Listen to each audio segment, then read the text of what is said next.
Hello dear students, मैं सुरेश चंद्र सिंह आप सभी लोगों का NPIC वर्चुअल क्लासेस में पुनः स्वागत करता हूं।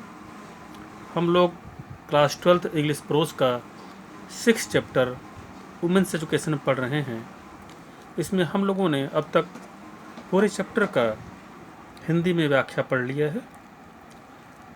आज हम लोग इसके कुछ महत्वपूर्ण पैसेज का एक्सप्लेनेशन रेफरेंस टू कॉन्टेक्स्ट के साथ करेंगे। पहला पैसेज है you are living ... joy of your work. ये यूपी बोर्ड में 2013 और 2018 में पूछा जा चुका है, अर्थात महत्वपूर्ण काफ़ी है ये परीक्षा की दृष्टि से। Reference: these lines have been taken from the lesson women's education written by Sarvepalli Radhakrishnan. तो ये जो पंक्तियाँ हैं ये वुमेन्स एजुकेशन नामक पाठ से ली गई हैं, जिसके रचयिता या जिसके लेखक सर्वपल्ली राधाकृष्णन हैं। कॉन्टेक्स्ट में आई चलते हैं। In this passage the author is talking about the opportunities for man in various fields. इस पैसेज में लेखक महिलाओं के लिए विभिन्न क्षेत्रों में उपलब्ध अवसरों के बारे में बता रहे हैं। He wants that the education should be according to the needs of the present time.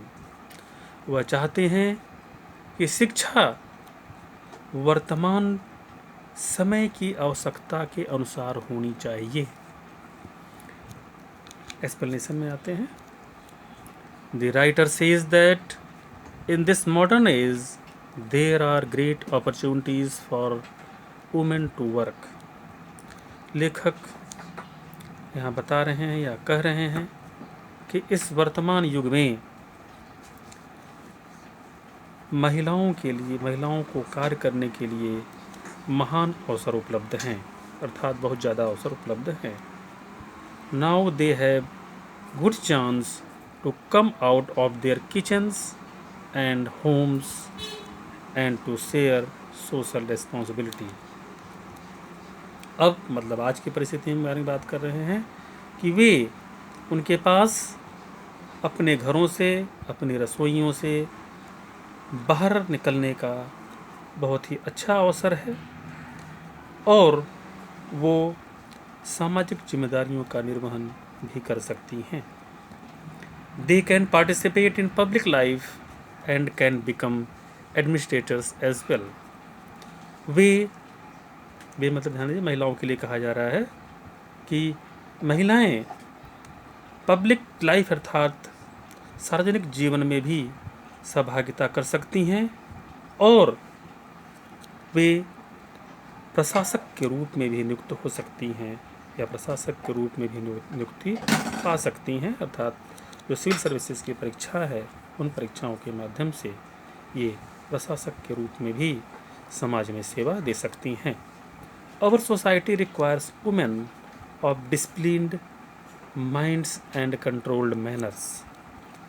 हमारी सोसाइटी में या हमारी सोसाइटी को ऐसी औरतें पसंद हैं जो कि बहुत ही अनुशासित मस्तिष्क वाली और नियंत्रित आचरण वाली होती हैं। They should be honest in their dealing whatever they do. लेखक महोदय यहाँ फिर आगे कह रहे हैं कि